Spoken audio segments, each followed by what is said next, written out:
Hello my dear student, welcome back to Deepak classes. Infinite series for JEE में आपका स्वागत है। ये सीरीज़ आज आने वाली तो नहीं थी, आज फॉर्मूला रिवीजन आने वाला था, लेकिन थोड़ा मौसम ने धोखा दे दिया बच्चों। थोड़ा स्थिति ऐसी नहीं है कि मैं आपके लिए एक बड़ी वीडियो बना पाऊँ।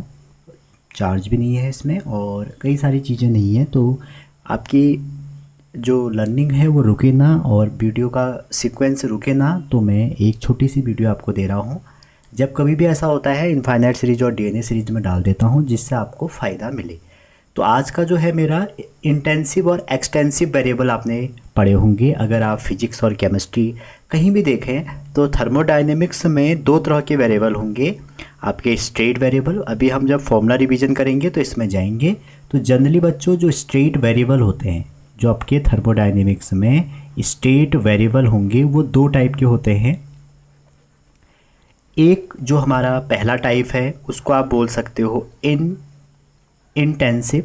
ठीक है, कई बार आ जाता है एग्ज़ाम में कौन सा इंटेंसिव है कौन सा एक्सटेंसिव है। और दूसरे होते हैं एक्सटेंसिव। तो ध्यान देने की बात यह है, इंटेंसिव और एक्सटेंसिव में जो डिफरेंस है बेसिक, वो ये है कि जो हमारी इंटेंसिव प्रॉपर्टी है वो आपके इंडिपेंडेंट ऑफ साइज होती है। क्या होती है? इंडिपेंडेंट ऑफ साइज होती है, साइज पे डिपेंड नहीं करती है। और जो एक्सटेंसिव है वो साइज डिपेंडेंट होती है। अच्छा, साइज से आप ये कह सकते हैं कि ऐसी प्रॉपर्टी जो हमारे मास पे डिपेंड कर रही है। ठीक है, ऐसी प्रॉपर्टी जो हमारे मास पे डिपेंड कर रही है, या आप कह सकते हैं ऐसी प्रॉपर्टी अगर आप उसके बच्चों दो हिस्से करोगे तो वो क्या हो जाएगा, एक अगर कोई प्रॉपर्टी है उसके दो हिस्से करोगे तो वो इक्वली आधा आधा हो जाएगा। तो ऐसी प्रॉपर्टी को कहेंगे एक्सटेंसिव। और जो ऐसा नहीं होगा कि इक्वली ब्रेक हो जाए दो पार्ट में, उसको हम बोलेंगे इंटेंसिव। एग्जाम्पल के तौर पर आप देखें, मान लो आपके पास 10 किलो चीनी है, तो चीनी का अगर आप आधा आधा कर दें तो आधा आधा कर देंगे तो क्या होगा, 5-5 किलो हो जाएगा। तो इसका मतलब क्या हो गया, मास एक ऐसी प्रॉपर्टी है जो हमारी साइज पे डिपेंड कर रही है, और अगर आप दो हिस्सों में उसको बराबर बांट रहे हो तो इक्वली हमारी आधा आधा हो जा रही है। तो जैसे इसके एग्जाम्पल आपसे कई बार पूछे जाते हैं, मास हो गया, वॉल्यूम हो गया, और आप कह सकते हैं इंटरनल एनर्जी हो गई। और इंटेंसिव ज़्यादा है, एक्सटेंसिव कम है। एक बात आप ध्यान रखना, जो हमारी हीट कैपेसिटी होती है वो हमारी एक्सटेंसिव प्रॉपर्टी है। ठीक है, हीट कैपेसिटी। जबकि इंटेंसिव की बारे में बात करें बच्चों, इंटेंसिव में बहुत सारी प्रॉपर्टी हैं। ठीक है, आप चाहे तो इनको याद कर लो और या फिर आप कंसेप्ट से बना लें। जैसे मैं आपको बताऊं, जो हमारे इंटेंसिव प्रॉपर्टी हैं, ठीक है, इंटेंसिव प्रॉपर्टी में आप कह सकते हैं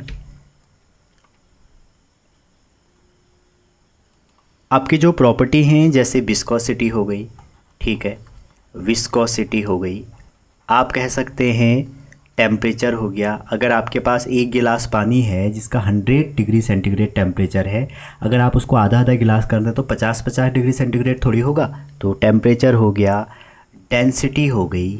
ठीक है, और आपकी अगर कोई प्रॉपर्टी कहेंगे तो फ्रीजिंग पॉइंट हो गया, एफ लिख देता हूँ, बॉइलिंग पॉइंट हो गया, सरफेस टेंशन हो गया बच्चों, एस से लिख देते हैं, सरफेस टेंशन हो गया, स्पेसिफिक हीट, ये इंपॉर्टेंट है, स्पेसिफिक हीट हो गई आपकी, स्पेसिफिक हीट कैपेसिटी भी कह सकते हो आप।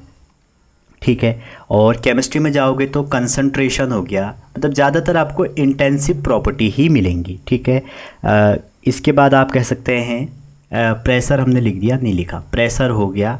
ऐसे ही आपकी प्रॉपर्टी, बहुत सारी प्रॉपर्टी होती हैं, इसके आप एक लिस्ट बनाएं। अगर आप केमिस्ट्री में पढ़ेंगे तो वेपर प्रेशर हो गया, और आपका मोलर हीट कैपेसिटी हो गई। ठीक है, मोलर हीट कैपेसिटी हो गई, या आप कह सकते हैं मेल्टिंग पॉइंट कह सकते हैं।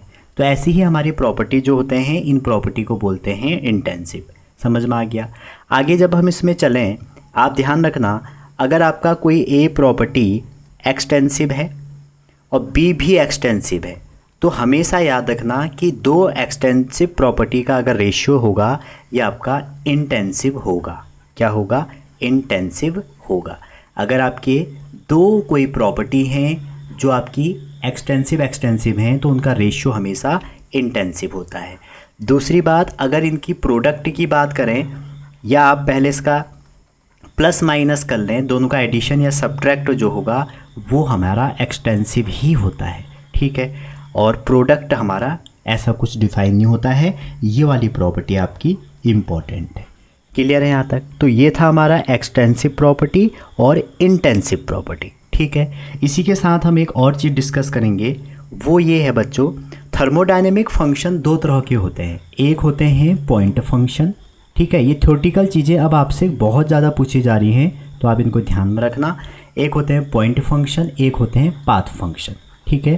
थर्मोडायनेमिक स्टेट को जो हम डिस्क्राइब करते हैं इन दो तरह के वेरिएबल से करते हैं। अगर कोई वेरिएबल उसके स्टेट पे डिपेंड कर रहा है, किस पे डिपेंड कर रहा है? Depends on state. कौन सी स्टेट है उस पर अगर आप डिपेंड कर रहा है, ठीक है। और स्टेट में भी कौन सी? इनिशियल और फाइनल, तो उसको बोलते हैं पॉइंट फंक्शन। अगर फाइनल, इसमें ये जो पाथ फंक्शन है इसमें ये मैटर करेगा कि how the particular state achieve, ठीक है। हाउ करंट कह दो या पर्टिकुलर स्टेट ऑब्टेन या अचीव, ठीक है। ये इस पे डिपेंड करता है। अब आगे इसमें चलें, अगर जो ये है ये इंडिपेंडेंट ऑफ पाथ है, इंडिपेंडेंट ऑफ पाथ, पाथ पे डिपेंड नहीं करेगी। ये वाला पाथ डिपेंडेंट है, नाम ही है ना उसका पाथ फंक्शन, तो पाथ डिपेंडेंट है भैया। क्लियर है यहाँ तक? डिपेंडेंट। आगे देखें, अगर आपको थोड़ा बहुत मैथ्स आती है तो ये ना हमारा एग्जैक्ट डिफरेंशियल इक्वेशन बनाती है। एग्जैक्ट डिफरेंशियल इक्वेशन, बात ध्यान रखना, ये ऐसा कुछ नहीं बनाती है। यहाँ पर अगर इसका आप साइक्लिक इंटीग्रल देखेंगे उस प्रॉपर्टी का, तो साइक्लिक इंटीग्रल की वैल्यू 0 आएगी। यहाँ पर 0 आ भी सकती है, नहीं भी आ सकती है, ठीक है।